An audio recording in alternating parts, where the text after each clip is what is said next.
Kitchen ഡയറീസിൻ്റെ പുതിയ വീഡിയോയിലേക്ക് എല്ലാവർക്കും സ്വാഗതം. ഇന്ന് ഞാൻ തയ്യാറാക്കുന്നത് വളരെ ടേസ്റ്റിയും വളരെ എളുപ്പത്തിലും ഉണ്ടാക്കിയെടുക്കാൻ കഴിയുന്ന നല്ല സോഫ്റ്റായിട്ടുള്ള ഒരു നെയ്പത്തലിൻ്റെ റെസിപ്പിയാണ്. ഇത് എങ്ങനെയാണ് ഉണ്ടാക്കുന്നതെന്ന് നമുക്ക് നോക്കാം.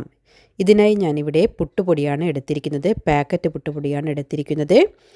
ഇവിടെ ഞാൻ 240 ml മെഷറിംഗ് കപ്പിൽ 1 കപ്പ് അളവിലാണ് പുട്ടുപൊടി എടുത്തിരിക്കുന്നത്.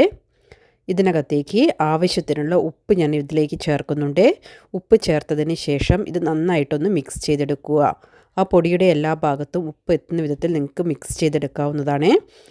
അപ്പോൾ നിങ്ങൾക്ക് വേണമെങ്കിൽ വെള്ളത്തിലേക്ക് ഉപ്പ് ചേർത്തിട്ട് കുഴച്ചെടുത്താലും മതി. അപ്പോൾ ഇതിലേക്ക് ഞാൻ നല്ല ചൂട് വെള്ളം ഒഴിച്ചിട്ടാണ് പൊടി കുഴച്ചെടുക്കുന്നത്. ഇവിടെ ഞാൻ 1 കപ്പ് അരിപ്പൊടിക്ക് 1 കപ്പ് അളവിൽ നല്ല ചൂടുള്ള വെള്ളമാണ് ചേർത്തിരിക്കുന്നത്. അതിനുശേഷം ഒരു സ്പൂൺ ഉപയോഗിച്ച് ഞാനിതിവിടെ നന്നായിട്ടൊന്ന് മിക്സ് ചെയ്തെടുക്കുന്നുണ്ട്. വെള്ളത്തിൻ്റെ അളവെല്ലാം ഓരോരുത്തരും എടുക്കുന്ന അരിപ്പൊടിക്കനുസരിച്ച് വ്യത്യാസപ്പെട്ടെന്നിരിക്കാം. ഇവിടെ ഞാൻ ആദ്യം 1 കപ്പ് നല്ല ചൂടുവെള്ളം ഒഴിച്ച് കുഴച്ചതിന് ശേഷം വെള്ളത്തിൻ്റെ അളവ് കുറച്ച് പോരാ എന്ന് തോന്നിയതിന് കൊണ്ട് ഞാനിവിടെ 1/4 കപ്പ് അളവിൽ നല്ല ചൂടുവെള്ളം കൂടെ ഇതിനകത്തേക്ക് ചേർത്ത് കൊടുത്തിട്ടുണ്ട്. അപ്പോൾ മൊത്തം ഞാനിവിടെ 1/4 കപ്പ് അളവിലാണ് വെള്ളം ചേർത്തിരിക്കുന്നത്. അപ്പോൾ വെള്ളം ചേർത്തതിന് ശേഷം നന്നായിട്ടൊന്നുകൂടെ മിക്സ് ചെയ്തെടുക്കുന്നുണ്ട്.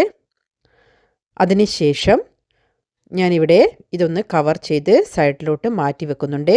ഇനി നമുക്ക് ഇതിന് വേണ്ട ബാക്കിയുള്ള ഇൻഗ്രീഡിയൻസ് ഈ സമയം കൊണ്ട് തയ്യാറാക്കിയെടുക്കാം. ഇവിടെ ഞാൻ ഒരു ബൗളിനകത്തേക്ക് 1 കപ്പ് അളവിൽ ചിരകിയ തേങ്ങയാണ് എടുത്തിരിക്കുന്നത്. പിന്നീട് ഇതിനകത്തേക്ക് 1/2 ടീസ്പൂൺ അളവിൽ പെരുംജീരകവും 1/2 ടീസ്പൂൺ അളവിൽ നല്ല ജീരകവും എടുത്തിട്ടുണ്ട്. പിന്നീട് ഒരു 6 ചെറിയ ഉള്ളി തൊലിയെല്ലാം കളഞ്ഞെടുത്തിട്ടുണ്ട്. ഇനി ഇത് നമുക്ക് മിക്സിയുടെ ചെറിയ ജാറിനകത്തേക്ക് ചേർത്തതിന് ശേഷം നമുക്കൊന്ന് പൾസ് ചെയ്തെടുക്കാം. അപ്പോൾ തേങ്ങ ഞാനിവിടെ ക്രഷ് ചെയ്തെടുത്തിട്ടുണ്ട്. ഇപ്പോൾ നമ്മൾ നേരത്തെ കുഴച്ച് വെച്ചിരിക്കുന്ന അരിയുടെ കൂട്ടിനകത്തേക്ക് ചതച്ച് വെച്ചിരിക്കുന്ന ഈ തേങ്ങ ചേർത്ത് കൊടുക്കാം. ഇവിടെ ഞാൻ 1 കപ്പ് അളവിലാണ് അരിപ്പൊടി എടുത്തിരിക്കുന്നത്. അതേ അളവിൽ തന്നെയാണ് തേങ്ങയും എടുത്തിരുന്നത്. അപ്പോൾ തേങ്ങ ചേർത്തതിന് ശേഷം പിന്നീട് ഇതിനകത്തേക്ക് 1 ടീസ്പൂൺ അളവിൽ നെയ്യാണ് ചേർത്ത് കൊടുക്കുന്നത്. നെയ്യ് ചേർത്തതിന് ശേഷം നമുക്കിത് കൈവച്ച് നന്നായിട്ട് കുഴച്ചെടുക്കാം. ഇപ്പോൾ അരിപ്പൊടി ഞാനിവിടെ നന്നായിട്ട് തന്നെ കുഴച്ചെടുത്തിട്ടുണ്ട്. അതിനുശേഷം നമുക്കിത് ചുട്ടെടുക്കണം. അതിനായി ഞാനിവിടെ കയ്യിലേക്ക് കുറച്ച് എണ്ണ തടവിയതിന് ശേഷം ഒരു ബോളിൻ്റെ വലുപ്പത്തിൽ മാവെടുത്ത് ഉരുട്ടിയതിന് ശേഷം ഒരു പേപ്പറിൽ വെച്ച് പരത്തിയെടുക്കുന്നുണ്ട്. ഇവിടെ ഞാൻ വെളിച്ചെണ്ണയുടെ കവറാണ് എടുത്തിരിക്കുന്നത്. അതിനകത്ത് വെച്ചിട്ടാണ് ഞാനിത് പരത്തിയെടുക്കുന്നത്. നിങ്ങൾക്ക് വേണമെങ്കിൽ പത്തിരി പ്രസ്സിൽ വെച്ച് പരത്തിയെടുക്കാവുന്നതാണ്.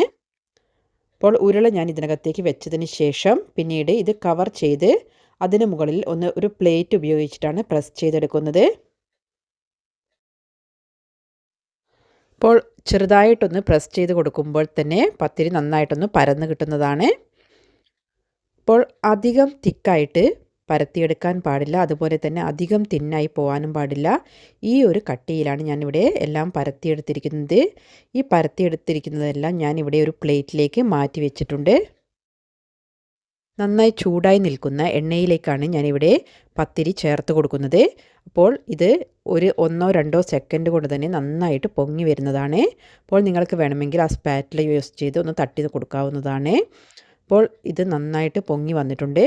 അപ്പോൾ ഇത് കൂടുതൽ സമയം ഇട്ട് കളർ മാറുന്നത് വരെയൊന്നും വെയിറ്റ് ചെയ്യേണ്ട ആവശ്യമില്ല. ചെറുതായിട്ടൊന്ന് കളർ മാറുന്ന സമയത്ത് തന്നെ നമുക്കിത് കോരി മാറ്റാവുന്നതാണ്. അപ്പോൾ നമ്മൾ പത്തിരിയുടെ പൊടി നന്നായി തിളച്ചിരിക്കുന്ന വെള്ളത്തിലാണ് കുഴച്ചെടുത്തിരിക്കുന്നത്. അപ്പോൾ ഈ രീതിയിൽ ഞാൻ ബാക്കിയുള്ള പത്തിരി കൂടെ ഇവിടെ ചുട്ടെടുക്കുന്നുണ്ട്. അപ്പോൾ നിങ്ങൾ അത് പ്രത്യേകം ശ്രദ്ധിക്കേണ്ട കാര്യം, അധികം തിന്നായിട്ടും അതുപോലെ അധികം തിക്കായിട്ടും ഇത് പരത്തിയെടുക്കാൻ പാടില്ല. അപ്പോൾ ഈ ഒരു രീതിയിൽ പരത്തിയെടുത്തു കഴിഞ്ഞാൽ ഒട്ടും എണ്ണ കുടിക്കാതെ നല്ല പെർഫെക്റ്റ് ആയിട്ടുള്ള നെയ്പത്തിൽ തന്നെ നമുക്ക് ഉണ്ടാക്കിയെടുക്കാൻ പറ്റുന്നതാണ്. നിങ്ങൾ ആദ്യമായിട്ടാണ് ഈ വീഡിയോ കാണുന്നത് എങ്കിൽ ചാനൽ ഒന്ന് സബ്സ്ക്രൈബ് ചെയ്ത് വെക്കുക. അതിനടുത്തുള്ള ആ ബെൽ ബട്ടൺ കൂടെ എനേബിൾ ചെയ്ത് വെക്കുക. എങ്കിൽ മാത്രമേ ഞാൻ അപ്ലോഡ് ചെയ്യുന്ന വീഡിയോയുടെ നോട്ടിഫിക്കേഷൻ നിങ്ങൾക്ക് ലഭിക്കുകയുള്ളൂ. അപ്പോൾ നിങ്ങൾക്ക് ഈ വീഡിയോ ഇഷ്ടമായിട്ടുണ്ടെങ്കിൽ നിങ്ങൾ നിങ്ങളുടെ ഫ്രണ്ട്സിനും ഫാമിലിക്കും എല്ലാം ഷെയർ ചെയ്ത് സപ്പോർട്ട് ചെയ്യുക. അപ്പോൾ ഞാനിവിടെ നെയ്പ്പത്തലെല്ലാം ചുട്ടെടുത്തിട്ടുണ്ട്. അപ്പോൾ ഇനിയും ഒരുപാട് റെസിപ്പികൾ എൻ്റെ ചാനലിൽ അപ്ലോഡ് ചെയ്തിട്ടുണ്ട്.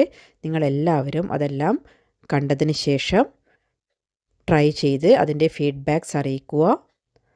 Thank you for watching.